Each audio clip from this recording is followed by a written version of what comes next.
at this time. Okay, so let's get started. So first things first, we're going to analyze the relative energy of first monosubstituted cyclohexanes. So cyclohexanes with only one substituent. So cyclohexane ring flips rapidly between chair conformations at room temperature.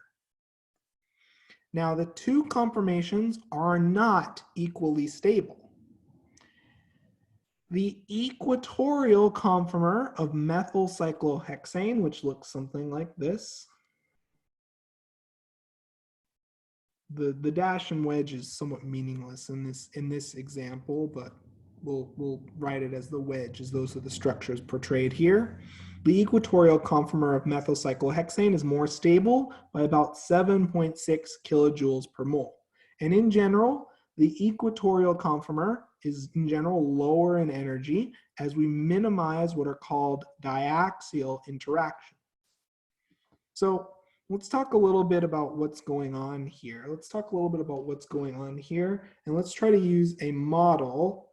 To visualize just what's going on. So let me put this model together for you.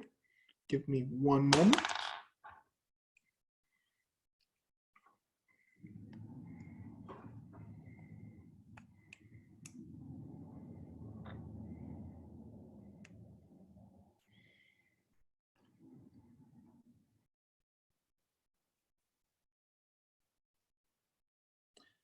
Okay, so let's begin by looking first at the equatorial conformer. Here we go. So we have our methyl group in the equatorial position. Is our methyl group particularly close to anything? Is it particularly bumping into any substituent? Is our methyl group near anything? No, not really. So let's now see why the axial conformer is so much less stable. So let's do a ring flip. So let's bring our blue carbon up, carbon 1 up, carbon 4 down, and we're left with the following conformer. Now, one thing I want you to really focus in on is look at the methyl group and the hydrogens. Now that our methyl group is axial, is our methyl group very close to these other axial hydrogens? Is our methyl group very close to these axial hydrogens? Yeah, it's very close. So we call this interaction a steric interaction, and more specifically, we call these steric interactions between axial substituents 1,3 diaxial interactions. Why are they called 1,3 diaxial interactions? Because our axial substituent is at carbon 1, and they interact with substituents at carbon 3 relative to our axial position. So 1,3 by the virtue of the fact that the carbon is the third carbon away. Okay, so fundamentally these are steric interactions. Our methyl group is being pushed into the same space as our other axial substituents, and that creates a repulsive interaction.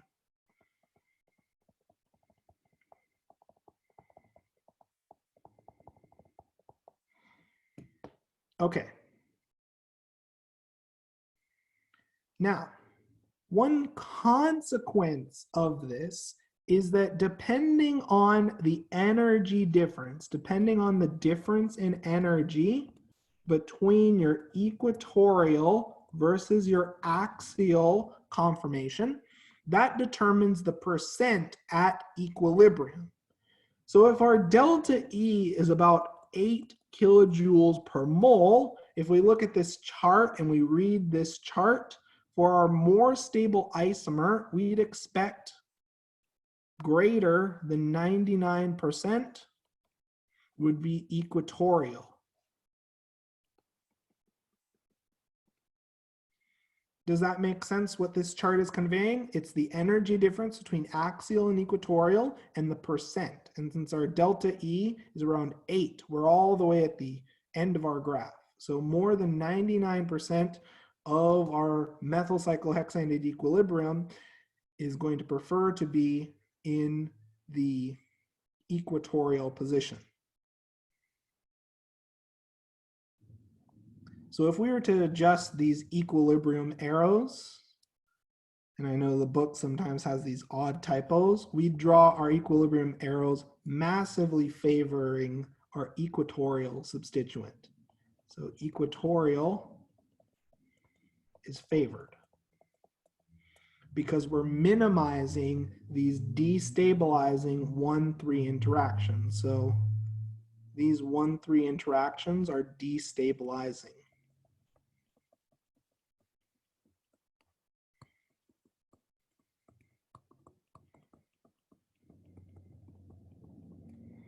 Does that make sense so far? Does everyone see why the axial conformation is less stable and higher in energy?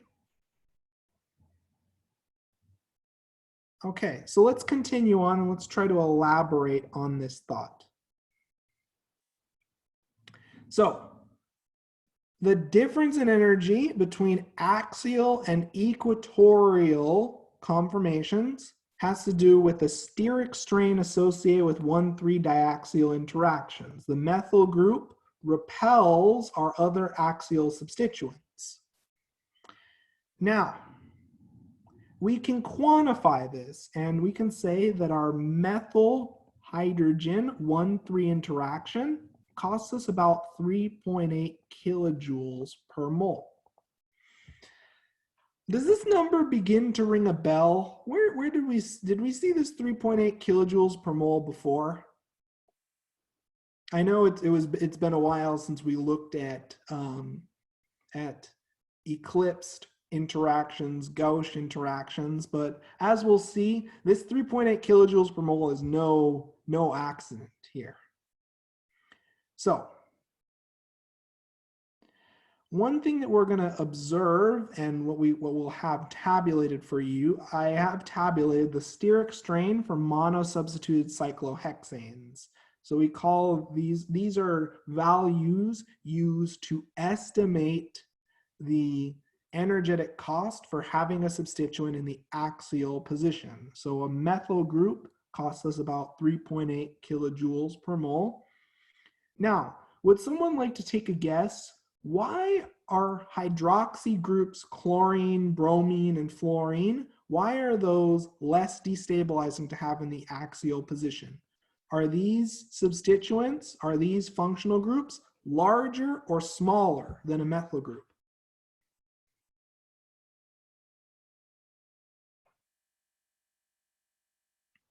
Would you expect these groups to take up as much space? Yeah, they're smaller. So these groups they take up less space. And they're smaller, or we can think of them as smaller in that sense. So it's not just the size, but it's the fact, rather than smaller, I'd like you to think of these groups as compact. They don't take up as much three-dimensional space. And as a result, they don't experience as penalizing of a steric interaction. Now, one thing that I want you to really pay attention to help drive this point home is let's look at cyanide. Let's look at the nitrile group. So if we compare a methyl group to a nitrile group, what's one thing that we notice? What's the difference between the methyl and the nitrile group? And I will show you a sample picture comparing the methyl and the nitrile group. Let me just pull one together really quickly.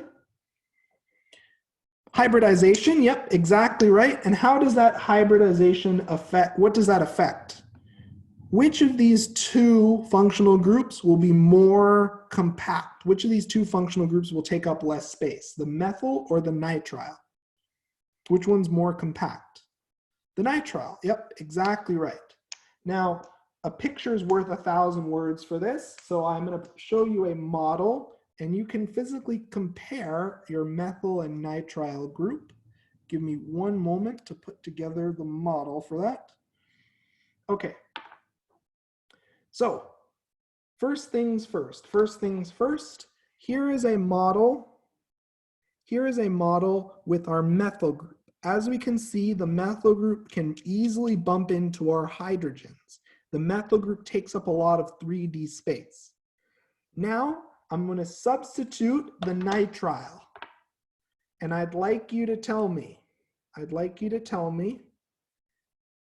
is the nitrile bumping into our hydrogens as much? Does our nitrile take up as much 3D space? Not as much, exactly. So would you expect the energetic penalty to be as large? Would our energetic penalty be large or small then? Small, exactly right. So I don't want you to think about substituents just in terms of atom size, but in terms of how compact they are, how spread out they are. Substituents that are more spread out, for example, like our methyl group, will take up more space and will engage in more destabilizing steric interactions. Does that make sense to everyone? Does everyone understand the logic behind these values? So I don't want you to memorize these values, but I want you to understand what they mean, and I want you to be able to estimate them. So just to finish off this discussion, would someone like to tell me why this CCH3 group, why this T-butyl group, which looks like this, why is this T-butyl group, why does it have such a large diaxial strain? Would someone like to take a guess? Very spread out. And this is really, it's almost comical how spread out your T-butyl group is, but I'll show everyone just because once you see it once, it's almost hard to forget how spread out the T-butyl group is.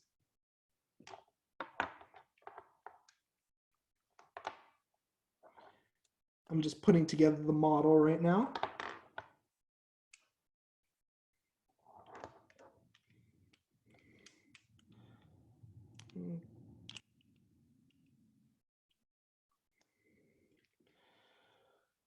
Okay, would anyone like to tell me the problem with a T-butyl group being in the axial position? Is this T-butyl group taking up a lot of space?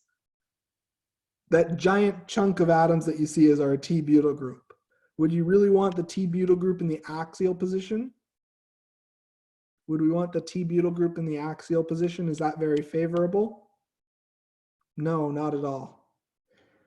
Okay, so I always like people to be able to visualize what these structures represent. They aren't just lines on a page. And the moment you see a T-butyl group in the axial position, you begin to realize that overwhelmingly, we want to put a T-butyl group in the equatorial position because it's very spread out. Exactly right. Perfect, perfect. So you have a tool to estimate diaxial strain. So let's keep going now. So one thing that we can do is we can examine cyclohexane conformations using Newman projections,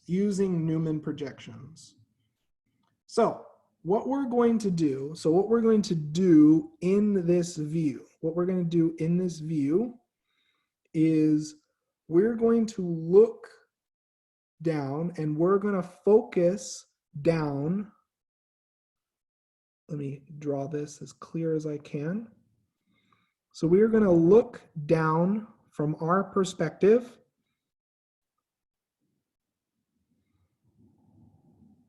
I'm trying to get it aligned with the camera so we can really see what's going on. So we're going to look down carbon 1. We're going to look down carbon 1, but let me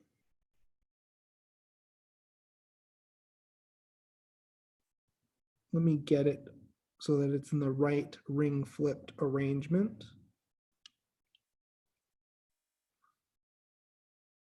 Okay, so we're going to look down carbon 1, okay? And from this perspective, we're going to draw a Newman projection. From this perspective, we're going to draw a Newman projection looking down carbon 1 and carbon 3, or 5 if you're counting in this way. So we're looking down carbon 1 and carbon 5, okay? And all I want you to do from the model is tell me what you see. So is this methyl group in front? Is this methyl group pointing up or down? So is it up or down? Up, exactly right. So the methyl group is right here. Okay, is our hydrogen pointing to the left or to the right? This hydrogen right here in front. This one right here? The hydrogen in front?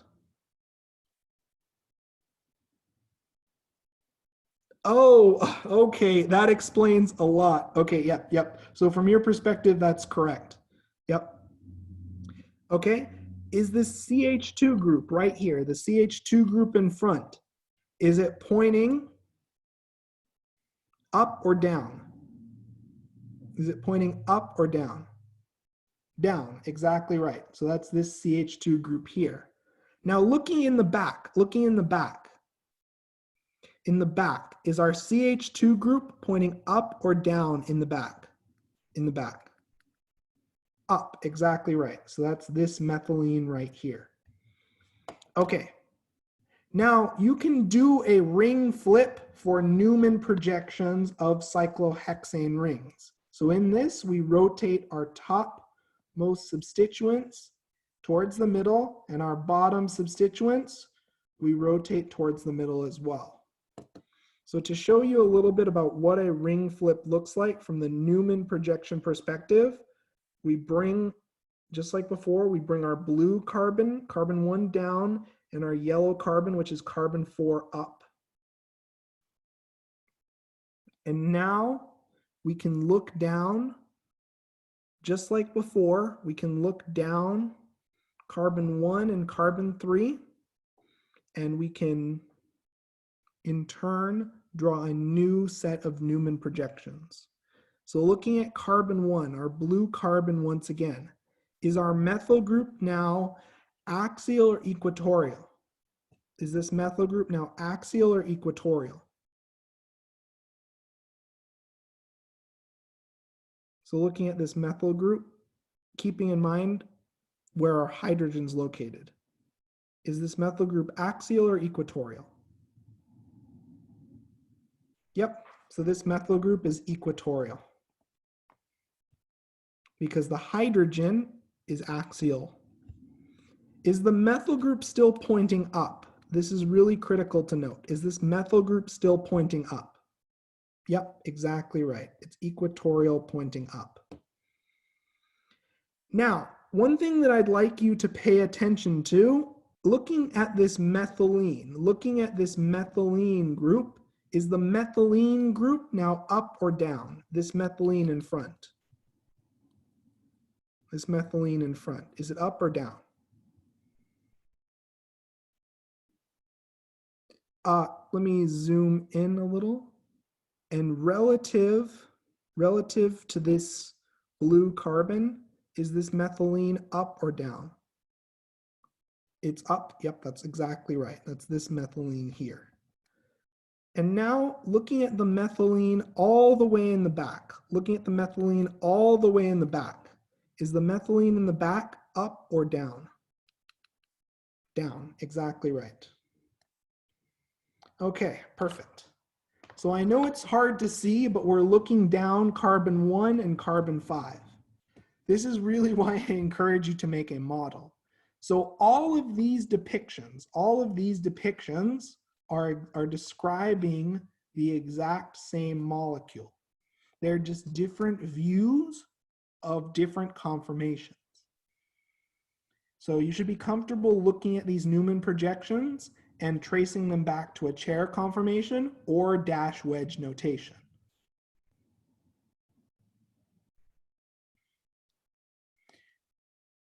And my advice to you, one thing I want you to remember is that you always want carbon number 1 to be an axial up substituent. That way you aren't accidentally drawing an enantiomer. So in this case, going from the following Newman projection, we have our carbon 1 and this methyl group is pointing up. So we'll draw a methyl group with a wedge pointing up. One thing I want us to practice is going from a Newman projection to a dash wedge notation, and going from a Newman projection to a chair conformation. Okay, so if this is carbon number 1, we're going to start from scratch. We're going to draw our basic chair facing right. The reason why I know it's the chair facing right is when you're looking down carbon 1, this methylene in front needs to be down. Does everyone see that? Did everyone catch that? Okay, so remember, so here's our chair conformation. The methylene in front, does everyone notice that this methylene in front is down? When we look down from your view, carbon 1, does everyone see that this methylene is down?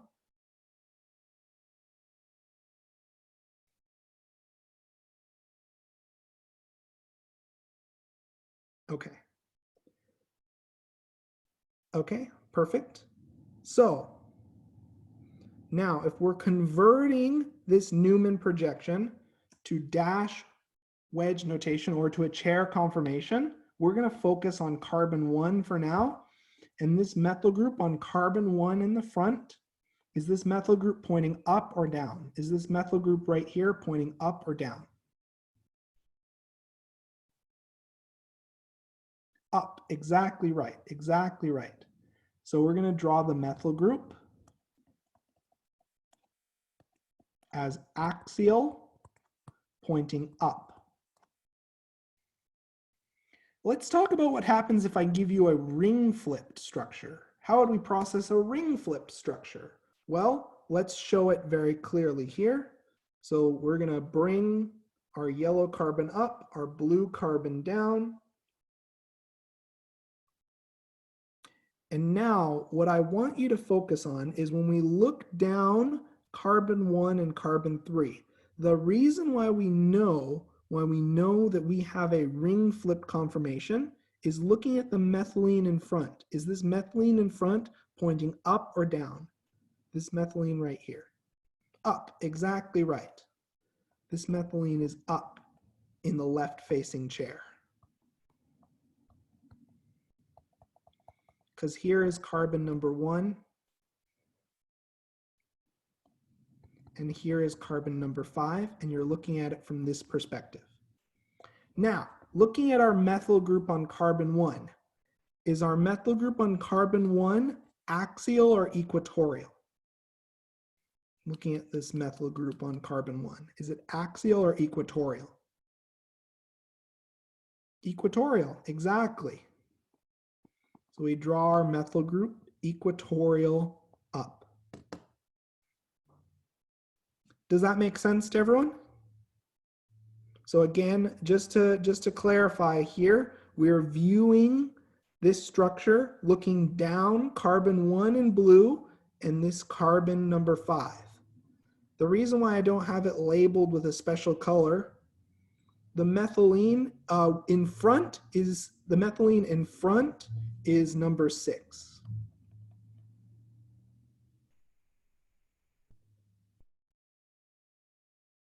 Though depending on what direction you count, you'll get a different number.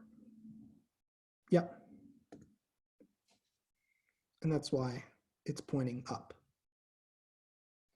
Okay, now this is nice, but let's focus on doing some practice. It looks a little bit simple when you're just rotating the model, but I'd encourage you to try with your own model kit as well.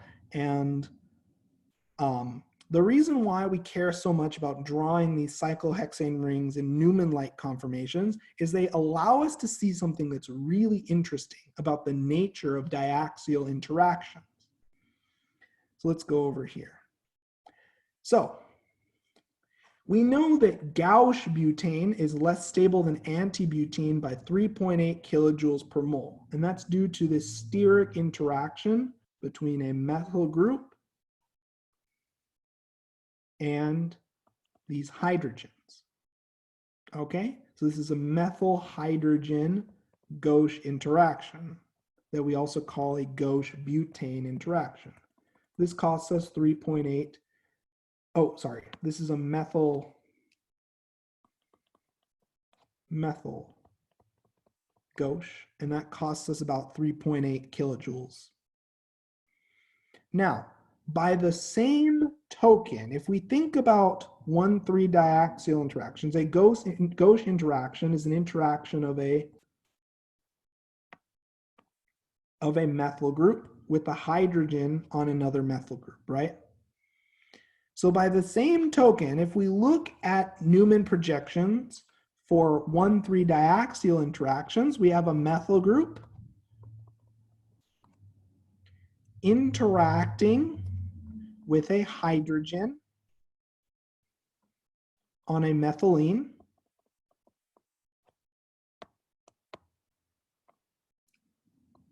And we have a second interaction between a methyl group and a hydrogen on a methylene. So does everyone see our first interaction and our second interaction? So we have two gauche butane-like interactions.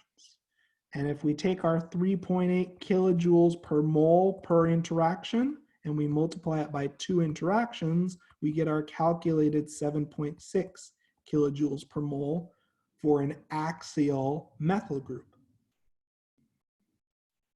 Does that make sense? The relationship between gauche butane and diaxial interactions? So just to reiterate one more time, a 1,3 diaxial interaction is similar in energy to 2 gauche butane interactions. So a gauche butane interaction is between 2 methyl groups. And fundamentally, if we break down a gauche butane interaction, it's really our methyl group interacting with a hydrogen, right?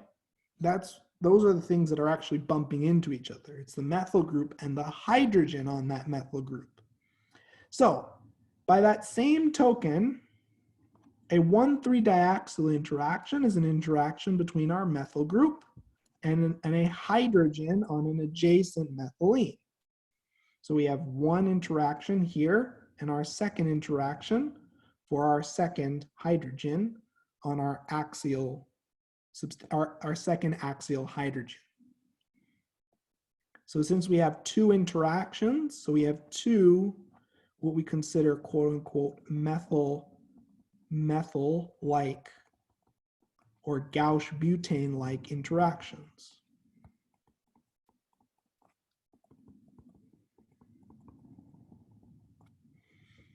So really a 1,3 diaxial interaction is very similar in nature to a gauche butane interaction. Both of these interactions are steric interactions. You have a substituent.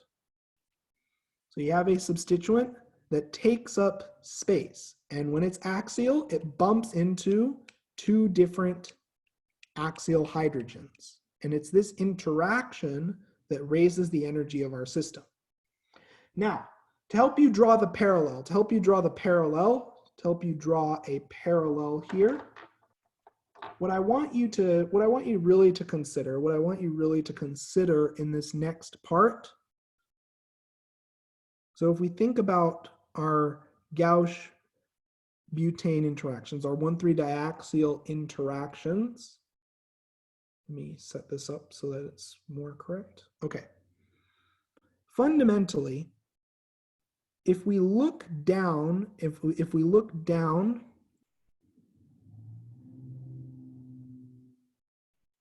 me turn this over so we can see. Okay, so if we look down carbon 1, So if we look down carbon 1, and we compare this methyl group and this methylene, are the methyl and methylene gauche? Are they close together in 3D space? Are these methyl and methylene groups gauche? Yes, exactly right. So fundamentally, our 1,3 diaxial interactions can be viewed as 2 gauche butane-like interactions. One here, and then looking down the other axis. Oops. Is this methyl group and this methylene? Oh, whoops, sorry, let me. So looking down carbon 1 once again. Is this methyl group and this methylene in the back, are they also gauche? This methyl group and this methylene? Yes, they're also gauche. So fundamentally, a 1,3 diaxial interaction can be thought of as very similar in nature to a gauche butane interaction.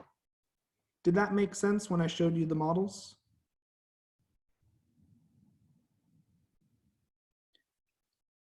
Okay, so in general, equatorial positions give the more stable isomer because we've minimized these diaxial interactions. This axial methyl gets bombarded with 2 destabilizing interactions. While this equatorial methyl, we've minimized the steric interactions. This methyl group, when it's in the equatorial position, so this methyl group, when it's in the equatorial position, we've established, is this methyl group very close to anything when it's equatorial? Is it very close to anything when it's equatorial? No, not really. It's certainly not bumping into things as much as when it's axial.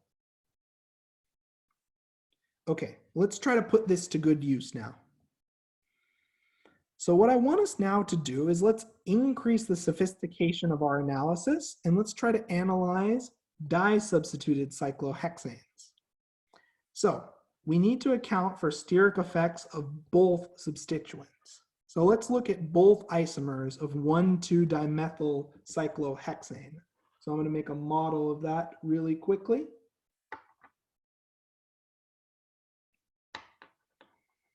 So first things first, we're going to look at the cis isomer. We're going to look at cis 1,2-dimethyl cyclohexane. It's quite a mouthful, but nonetheless. Okay.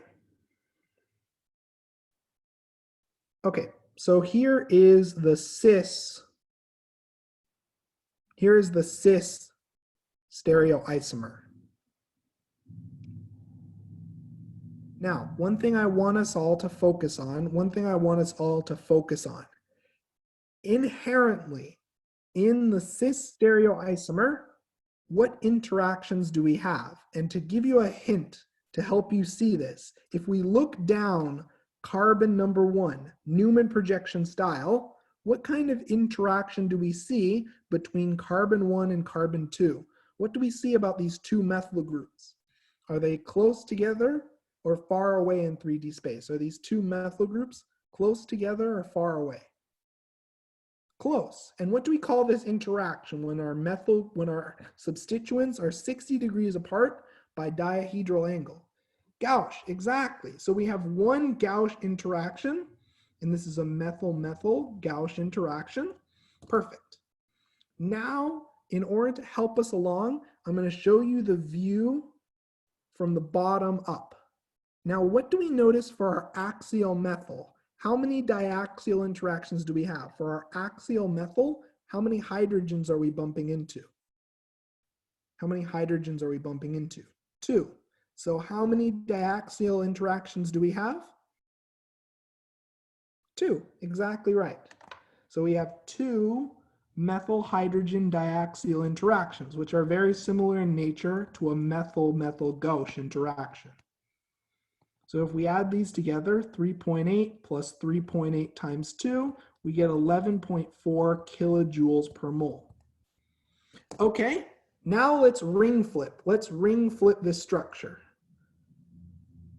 So we started off with, on carbon 1 we have axial, on carbon 2 we have equatorial.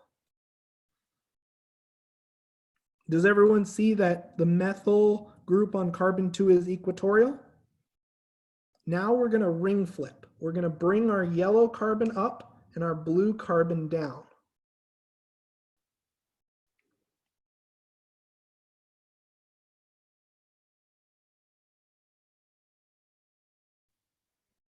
Okay, now, do we still have our methyl-methyl gauche interaction? So looking in the back, if we look at our two methyl groups right here, are they still close together in 3D space?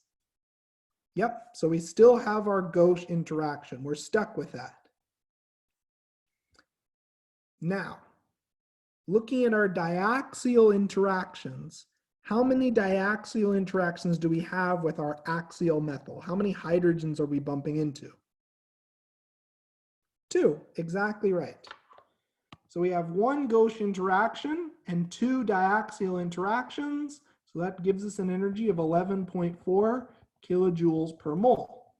So then, if we look at these two energies, is there any energetic difference between these two conformations, or are these conformations equally favored? Equally favored, exactly right.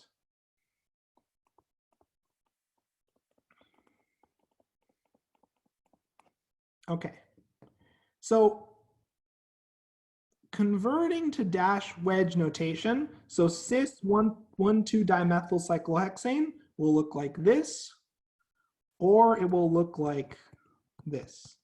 And these two are identical. I'm just going to put a little marker here that if you want to prove why they're identical, I would look at the chapter 5 notes. Just as a quick proof. So if you want to prove this to yourself,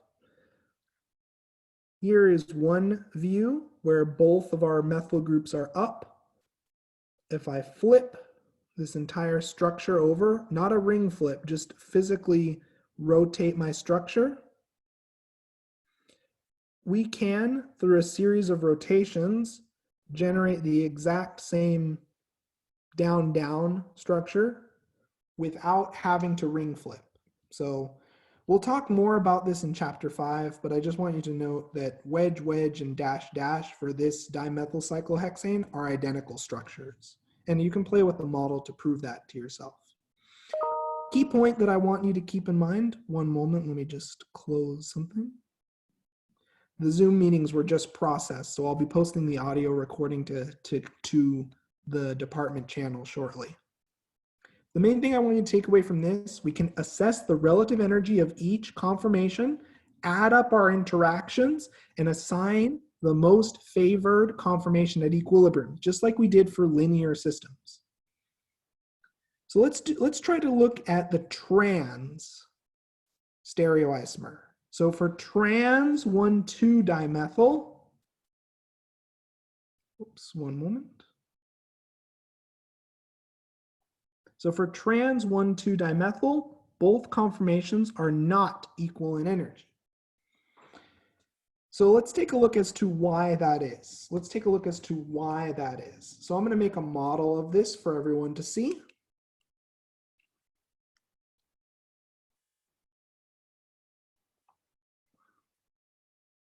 So first things first, let's take a look at our first trans 1,2-dimethyl cyclohexane structure.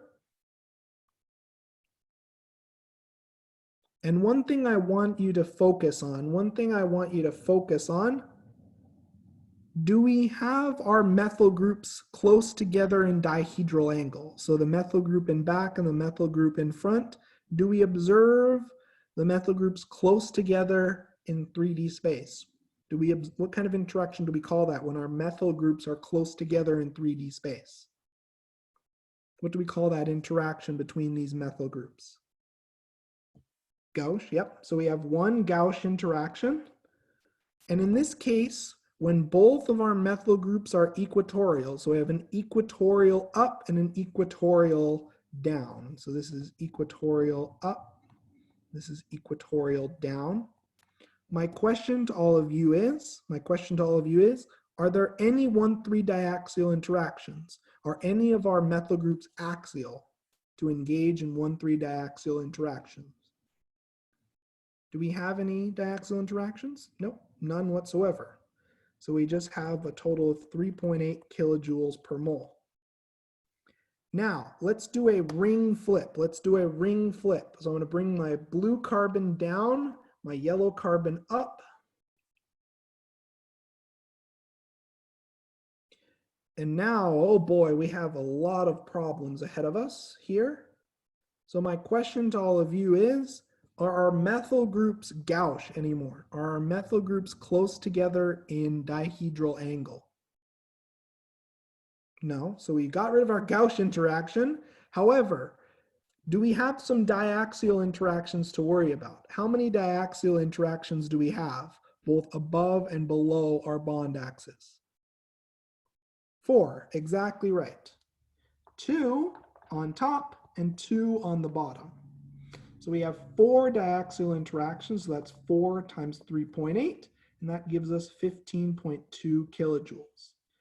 So then, which of these 2 conformations is favored at equilibrium? Which conformation is lower in energy? The diequatorial or the diaxial? Which of the conformations is favored? The first one, yep, the diequatorial. So this conformation is favored.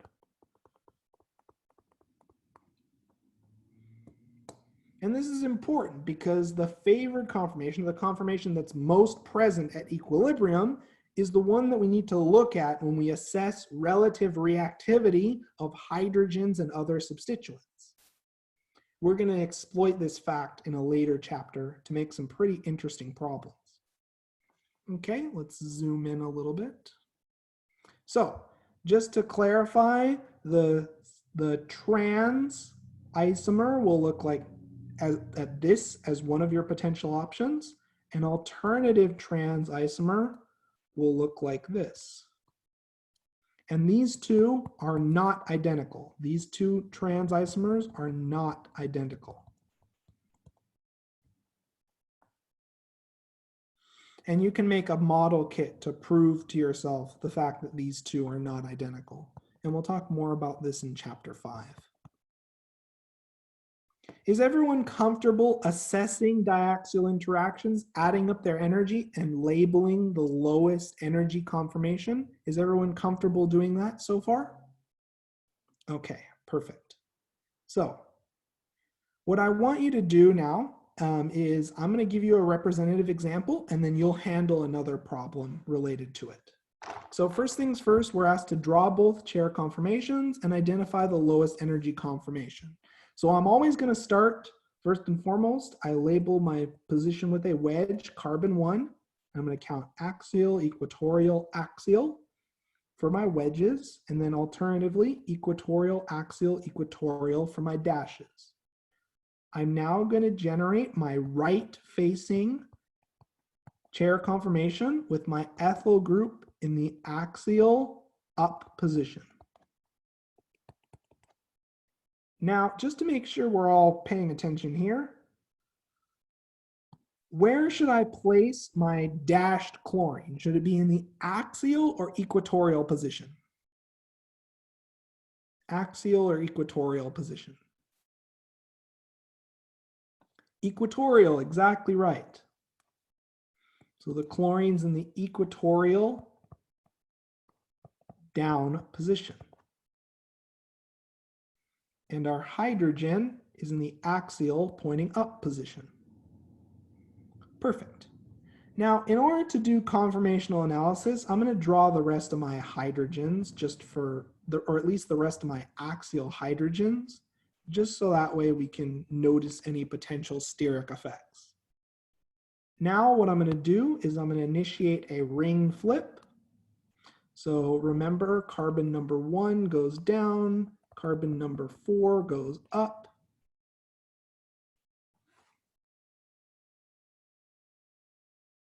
Just getting it just right so we can see everything. Okay, so we're going to ring flip. Carbon number 4 is now over here. Carbon number 1's over here. Our axial ethyl now turns in the equatorial up position. And our chlorine now ends up in the axial down position. I'm going to now fill in my hydrogens for our reference.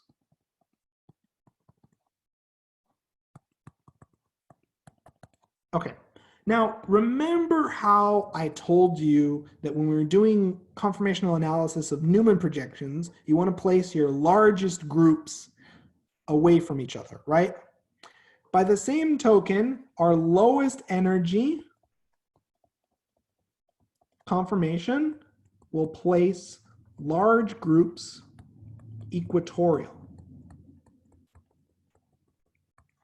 And this is true in most cases that you'll see. There are some cases where you can have 1, 2 di-equatorial interactions, but we won't worry about that for now. Okay, so my question to all of you. So in the first example, what interactions do we have? Let's list them. In our first chair conformation, what interactions do we have? What diaxial interactions do we have? Between what substituents?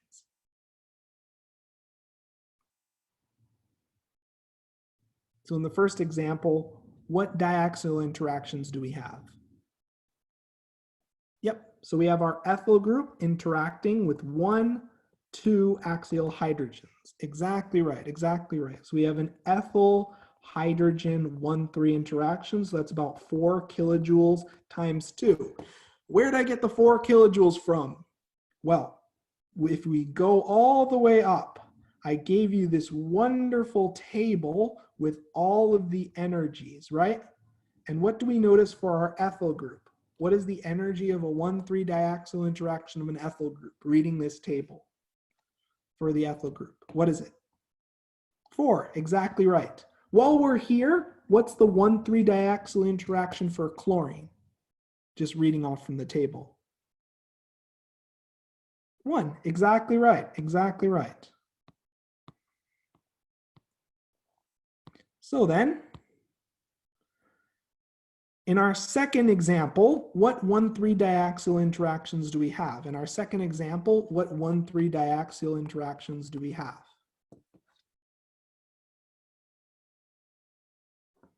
In our second chair conformation. In our second conformation, what 1,3 interactions do we have? I'll give you a hint. There's a reason I was asking about chlorine's 1,3 diaxial strain. So in the second example, what interactions do we see?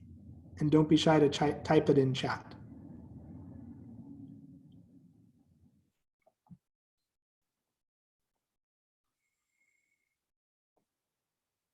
Yep, exactly right. So we have our chlorine interacting with our axial hydrogen. So we have a chlorine hydrogen interaction. So that's 1.0 kilojoules times 2. So that gives us 2 kilojoules. So then, which of these two conformations, the first conformation or the second, is lowest in energy? The first one, which is up here, or the second conformation after the ring flip, which is down here? Which one's lower in energy? What has a lower total amount of diaxial strain? Yep, the second, exactly right. And in general, we want to place our large group equatorial.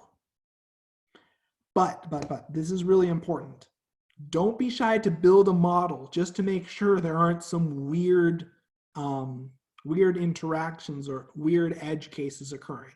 But for the majority of examples that you'll see on the exam,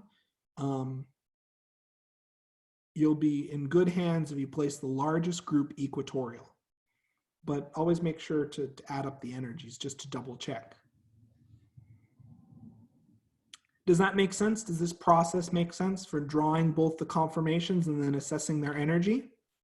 This is something that we've done, this drawing conformations before. This is just another addition to it. So with that established, I'd like you to draw both chair conformations of the following compound, and I'd like you to identify the lowest energy conformation. And make sure to consult your table for the energies if you're ever stuck. So don't be shy, there's plenty of space on the board, and don't be shy to draw out your chair conformations, and don't be shy to circle what conformation is lowest in energy. And you're more than welcome to use the annotate key at this time to start drawing some of your work, and don't be shy to send me some questions if you'd like me to address those.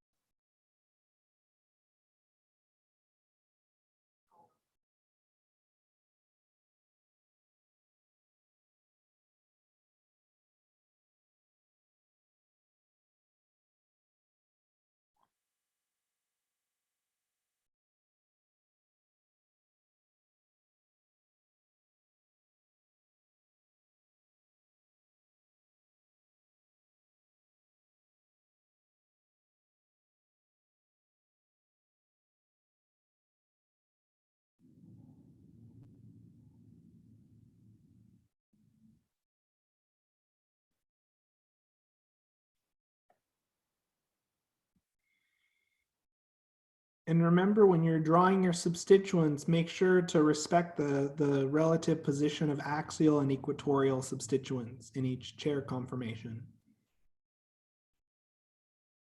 And just because one person's drawing, don't be shy to draw your own set of conformations.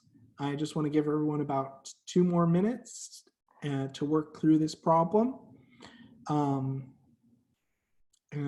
if you'd like, you can share with me what you think is the lowest energy conformation by putting a circle around it. Yep, so for the response in pink, it's looking good so far.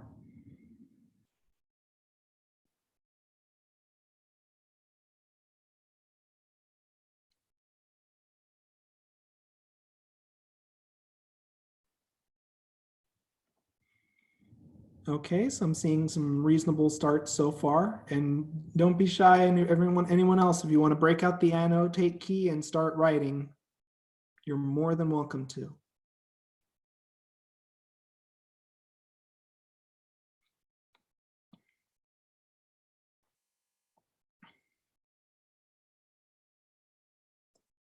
For the response in pink, I would just make sure that you draw the wedge instead of the wedge dash for the ethyl methyl.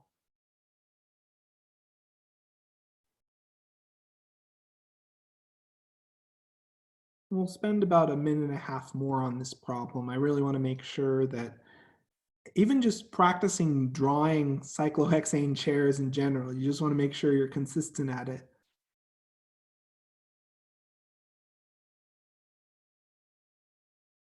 But I'm seeing good work so far, and don't be shy just because I'm giving feedback. I'm just trying to help everyone along when they're working through it.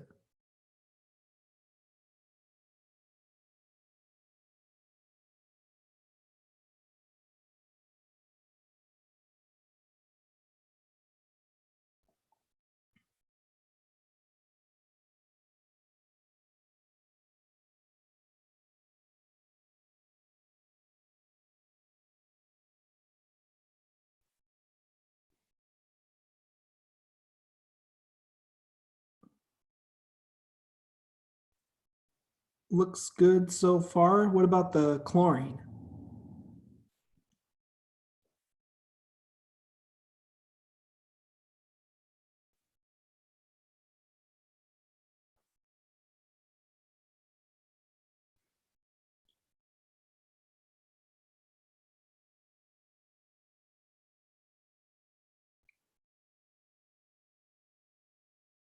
So I see a lot of reasonable responses. Oh, for share screen,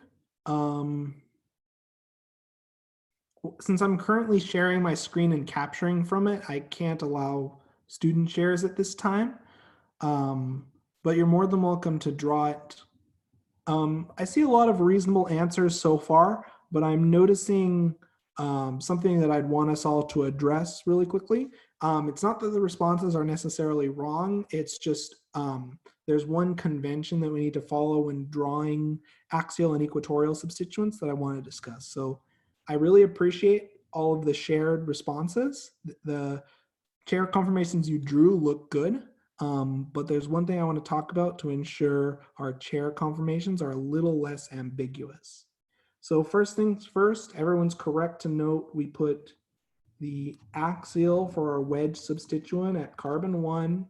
So counting using our wedge counting method, axial equatorial, axial equatorial, axial equatorial. We count in blue for our dash notation. So equatorial, axial, equatorial, axial, equatorial, axial. And then we draw our right-facing chair conformation. Now, it's really important to note that our wedge substituent at carbon 1 is going to be axial pointing up. Now, when we move to carbon 2, will this methyl group be in the axial or equatorial position? Will it be an axial or equatorial methyl group? This is really important. Will this methyl group here be axial or equatorial? What does our counting method tell us? And don't be shy to contribute in chat or share your response in chat. Will this methyl group that I put in arrow? Yep, it'll be equatorial. Exactly right. So we need to draw our methyl group equatorial, and this is equatorial pointing up.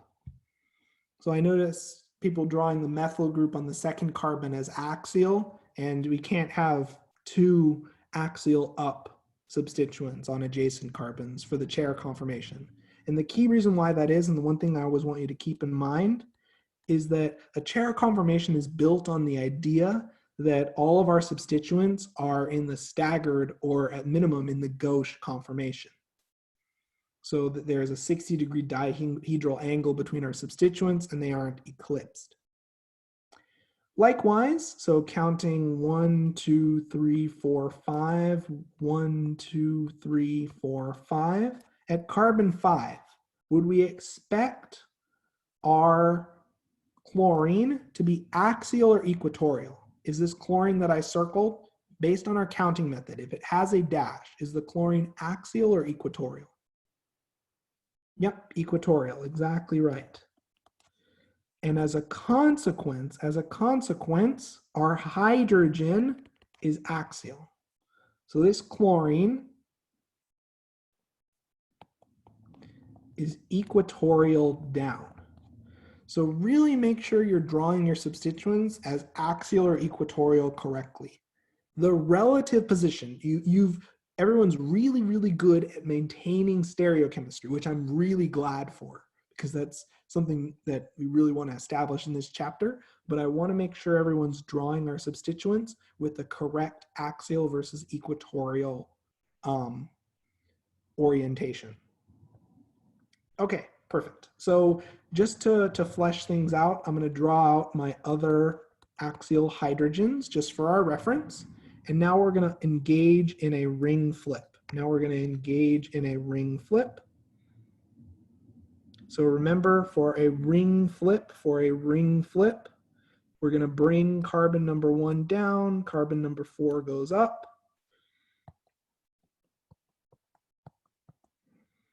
So at carbon number 1, our ethyl group is now going to be equatorial up.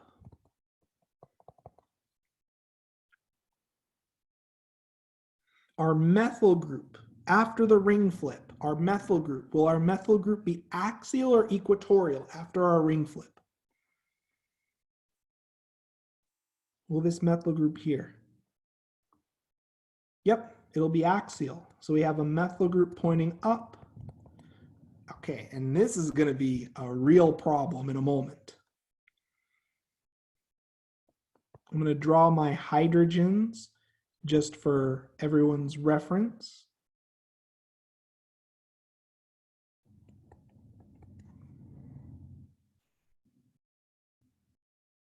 Okay, and looking at our chlorine on carbon 5, which is right here, looking at our chlorine on carbon 5, will the chlorine be axial or equatorial now? Axial, yep.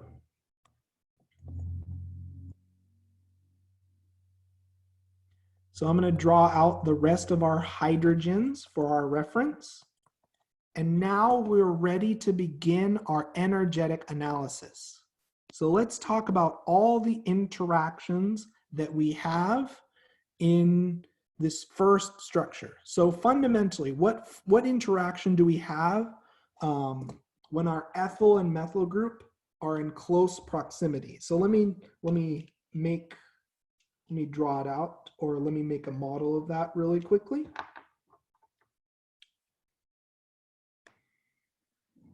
Okay, so our ethyl group is up. Our methyl group is also up. Oops, I'm just going to put together a model really quickly for everyone.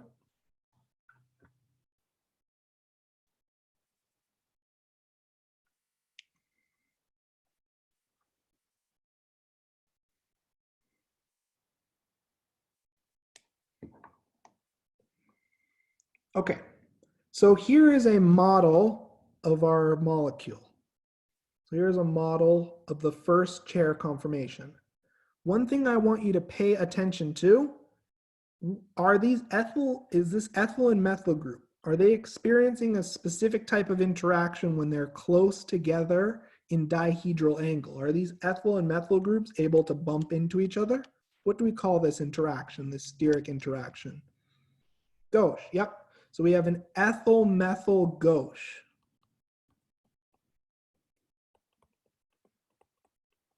Yep, exactly right. And we'd expect this to cost around 4 kilojoules. This gauche interaction is present in both of our structures, but we'll worry about that in a moment. Okay, what other interactions do we have? Do we have some diaxial interactions? Is our ethyl group interacting with axial hydrogens? And if so, how many? What diaxial interactions do we have?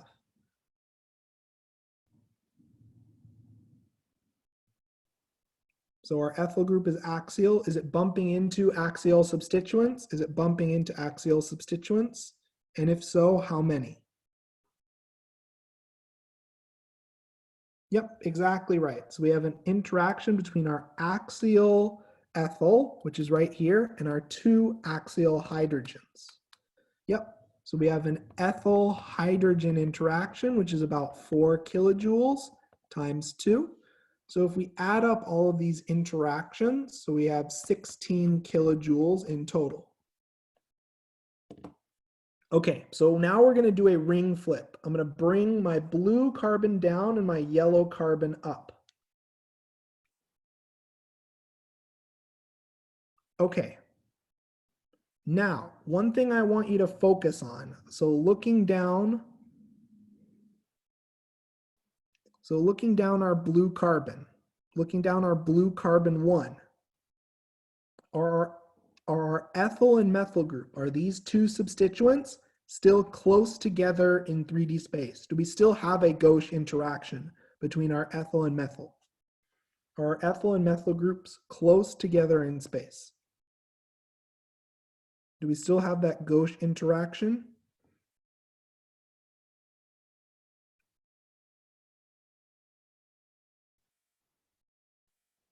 Yep, we do. So let's write that down. Let's write that down.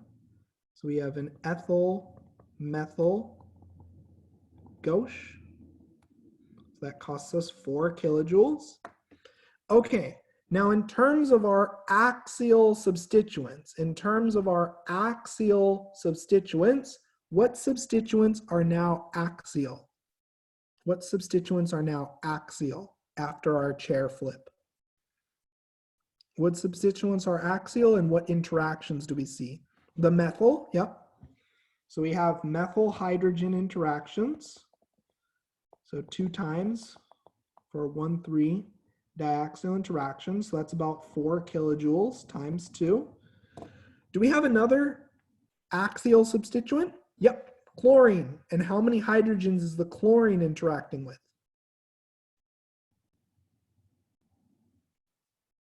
2, exactly right. So our axial chlorine is interacting with our 2 axial hydrogens, and our methyl is interacting with our other 2 axial hydrogens. So then let's add up our energies. So for our chlorine hydrogen interaction, it's about 1 kilojoule times 2. So adding this all up,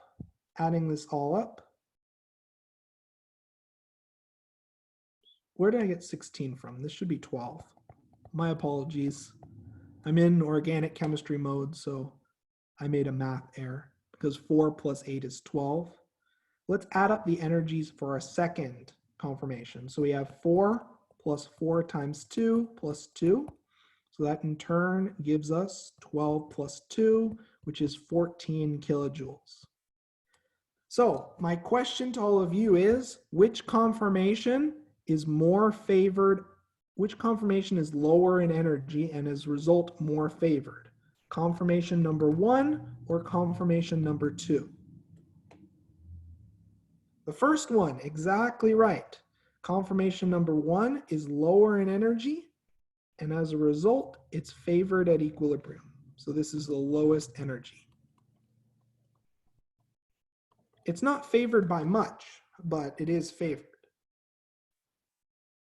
So we'd expect around 85 to 90% of the conformations at room temperature to be the first conformation. Does this logic make sense to everyone? Is everyone comfortable doing this kind of analysis? This is fundamental to understanding reactivity and to handling more of the complicated problems in terms of most reactive conformation later on in this chapter. In fact, you're going to see this very example or something similar to it again in the context of elimination reactions. So let's check the time. We have about 10 more minutes in our supplemental lecture block. What I'm going to do is I'm going to let everyone loose on a second example. But before we do that, are there any questions? If anyone's uncomfortable, if there's any part that you'd like me to explain further, please don't hesitate. And really, if you have your model kit with you at home, build a model. I guarantee it's hard going from just pen and paper to steric interactions. It's hard to see why this ME takes up so much space. Any questions? Please don't be shy. Yeah, it does. It does. This is why I put it as the model kit as one of the recommended, just because it really does save you the hassle of visualizing in 3D space. And eventually you won't even need the model kit, but even I have to use it a ton. So what we're going to do now is we're going to move to another problem. Whoops, one moment. And I'd like you to take a look at the following molecule. This one's pretty fun. And I'd like you to draw both chair conformations, and I'd like you to identify the lowest energy conformation. And this one, you see your good old friend, the T-butyl group, often written as T-butyl, T-bu. And again, if you make a model, you'll see how comical it is to have a T-butyl group in the axial position. So take a few minutes and you're welcome to use the annotate feature. And I'd like you to draw out the 2 conformations of the following molecule. And in turn, I'd like you then to indicate the lowest energy conformation. And don't be shy to use the annotate function. It works on every computer, and it really helps me to correct drawings outside of chat. And don't worry when I'm providing subtle corrections or hints. It's mainly just the ideas are really good that I'm seeing so far. It's just small subtleties with regards to the drawing process. So take about 3 minutes to work on this, and then we'll come together as a group to discuss.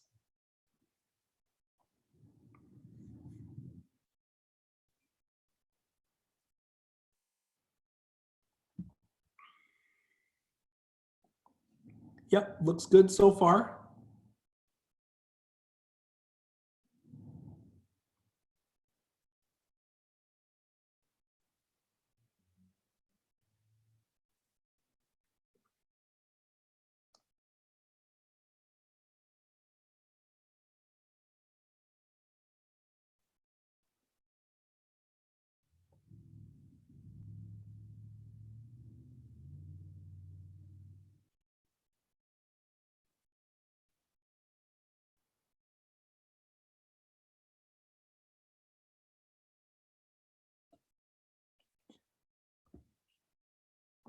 So the structure drawn in pink looks perfect so far. And if someone else would want to chime in with the ring flip structure, that would be awesome, just to have some student collaboration. So don't be shy to chime in using the annotate function, or sharing a picture using your webcam, whatever you prefer.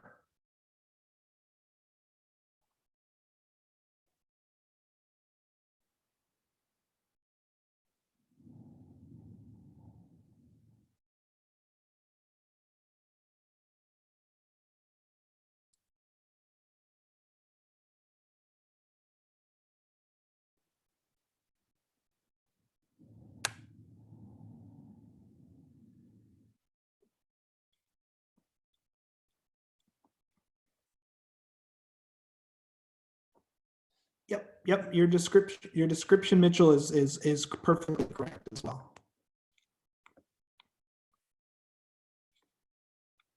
Yep, and your analysis of interactions is quite good. There's one interaction, however, in pink, that there's one more that you're missing. And you really have to look and see whether substituents are separated by 60 degrees, but you're on the right track. There's one more interaction at play.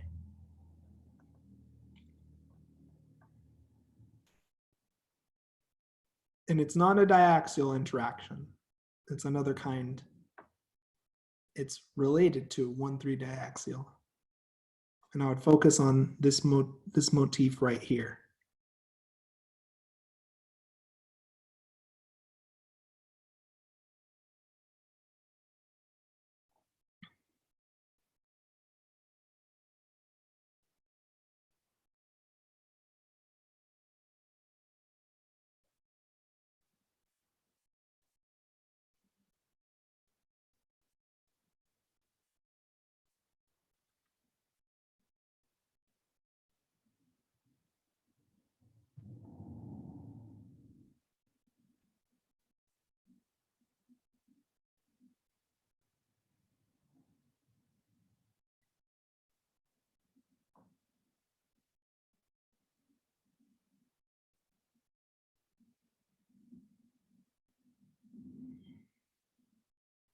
Yep, exactly right. There's a gauge interaction at play.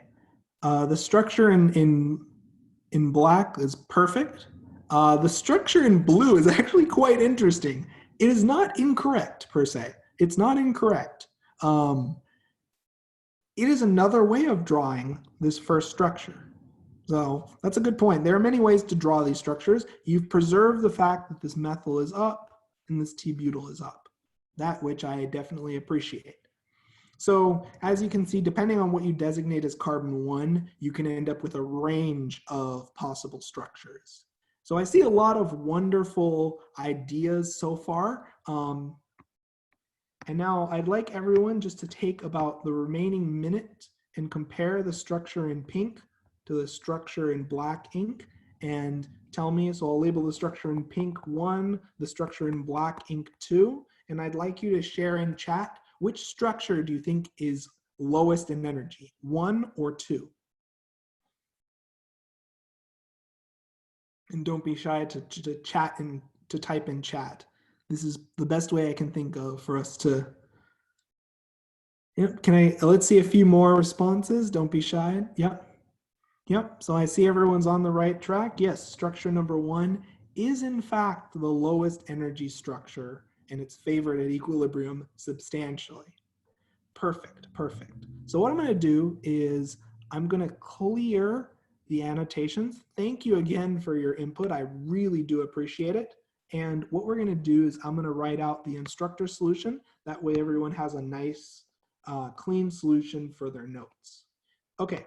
So first things first, I'm going to label my wedge as carbon 1, and I'm going to count axial, equatorial, axial, equatorial, axial, equatorial. I know it seems silly, but it's a nice mnemonic that helps save you a lot of trouble. Then we count in blue for our dashed. Okay, now we draw our right-facing chair conformation. So since I have a ton of space, I'm just going to draw it down here.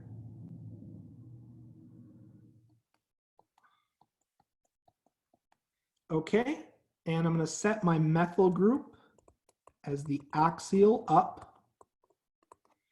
My T-butyl group, is my T-butyl group going to be axial or equatorial? Just to make sure we're on the same page with drawing these structures. Is our T-butyl group going to be axial or equatorial?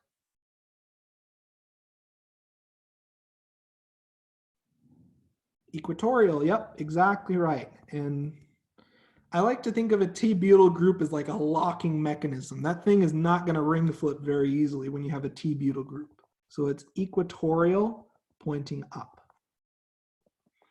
Okay, I'm going to draw my axial hydrogens just for reference. And then at carbon number 5, looking at our counting method, would we, oh, sorry, this is carbon number 6, my bad. So at carbon number 6, would we expect our methyl group with the dash to be axial or equatorial? A methyl group that's pointing down at carbon 6. Axial, exactly right. Okay, now we're going to subject this molecule to a ring flip. We're going to subject this molecule to a ring flip.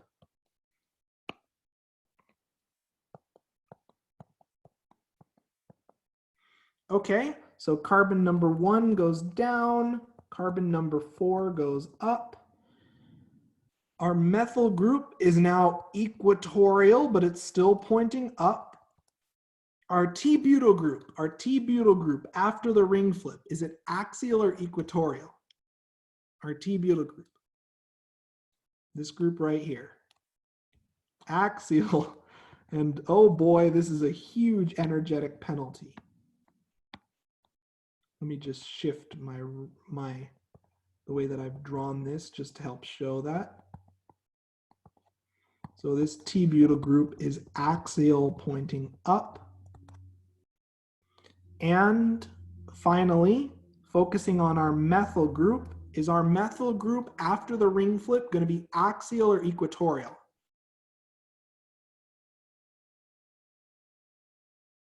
Equatorial, yep. This methyl group, whoops, sorry, I drew that incorrectly. It should be pointing down. This methyl group is equatorial pointing down. Now I'm going to draw the remaining hydrogens, and we're going to assess the relative energies of each of these conformations. So, and one thing to help you practice placing your substituents in the right spot is to try drawing just cyclohexanes with hydrogens and then checking your work from there. Okay, so let's start with structure 1. So what interactions do we have? What interactions do we have? What interactions do we have?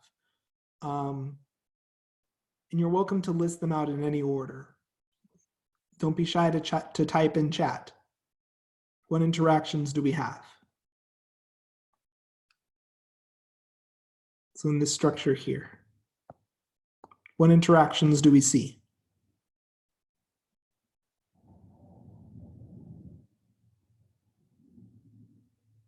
Don't be shy, even if you don't have to get all of them the first try. Yep, so we have a methyl hydrogen and we have 4 of them. Yep. Let's circle this. So we have an axial methyl and 2 axial hydrogens. We also have another axial methyl and another 2 axial hydrogens. Yep. So draw your hydrogens. Okay.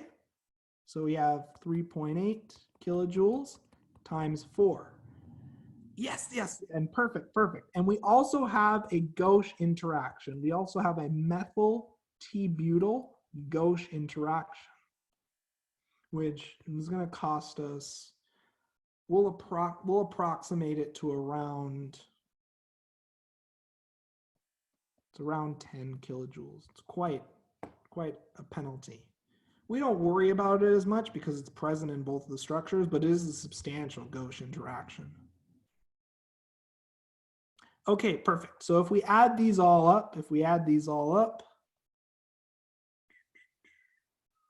15.2, so we have about 25.2 kilojoules of destabilizing interactions. And now let's discuss and let's look at the ring flipped compound. Do we still have a gauche interaction? Do we still have our methyl T-butyl gauche interaction after the ring flip? So after the ring flip, yep. So we have our methyl T-butyl. So that's about 10 kilojoules. What diaxial interactions do we now have? What diaxial interactions do we now have? Do we have any new diaxial interactions?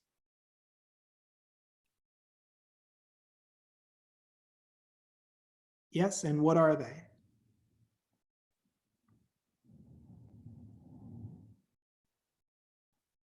Yep. So we have a T-butyl hydrogen. We have 2 of them. 2 T-butyl hydrogen 1,3 interaction. Now, and this is really important, we know intuitively that this T-butyl hydrogen interaction is monstrous. It's by analogy, it's almost like 3 hydrogen. It's like almost like a hydrogen's interacting with 3 methyls. Would someone like to, referring to our energetics table, tell me the exact amount of energy that is associated with these 2 T-butyl hydrogen interactions?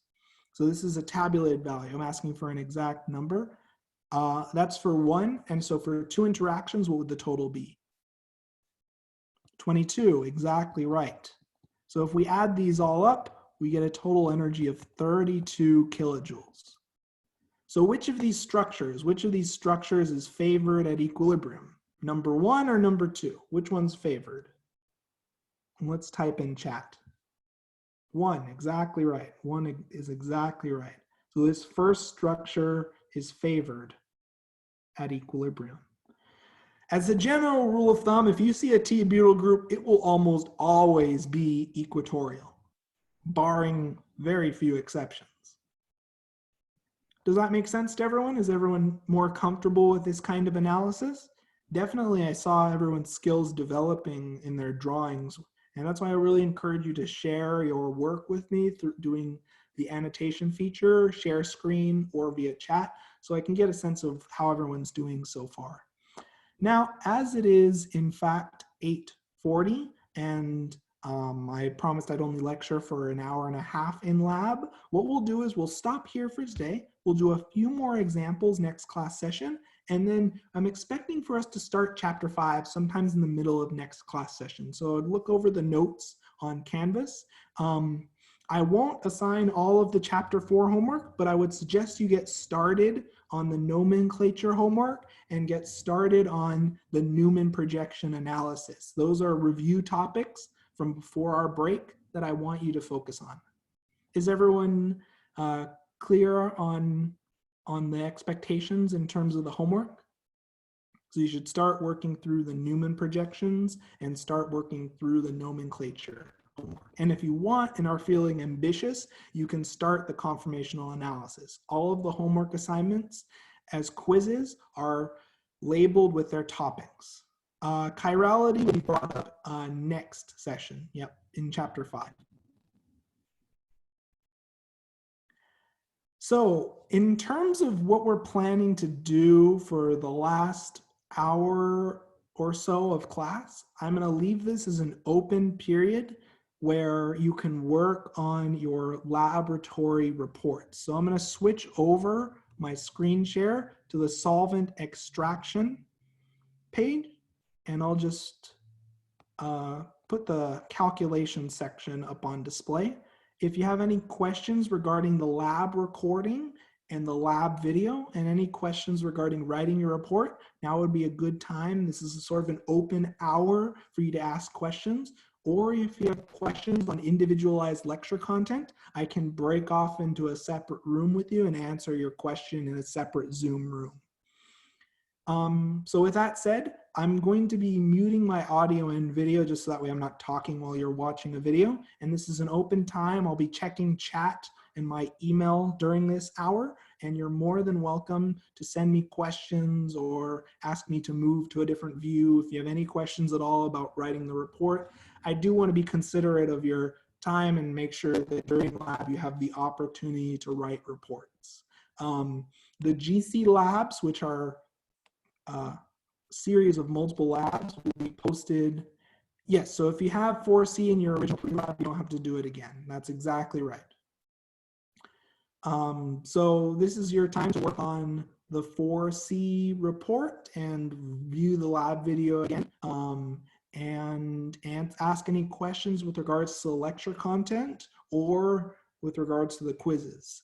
Beyond that, this is your time, so I'll be muting myself and checking chat and my email throughout this time. Is everyone clear with the plan for the next hour? This is your time to work on the quizzes, homework, work on your report, ask any questions, and I'll be getting the GC labs up before next Monday. We just finished recording them today. Okay, so yes, all pre-lecture quizzes and homework assignments are open for corrections, but you can only submit one correction per assignment just to keep it a little bit more manageable. Perfect. So I'll be muting myself, but I will be checking chat. I'm still here. You submit corrections by sending me as an attachment a picture or a PDF scan, whatever you prefer. You can send it as a Canvas message with an appropriate title. Does that make sense? Okay, perfect. So I'll be muting my audio and video, and I'll give everyone a chance to ask questions via chat. And if the question requires the whiteboard, I'll unmute and I'll share a separate whiteboard. So don't be shy to ask questions. So I'll leave you a few minutes, and don't be shy to ask questions during this time.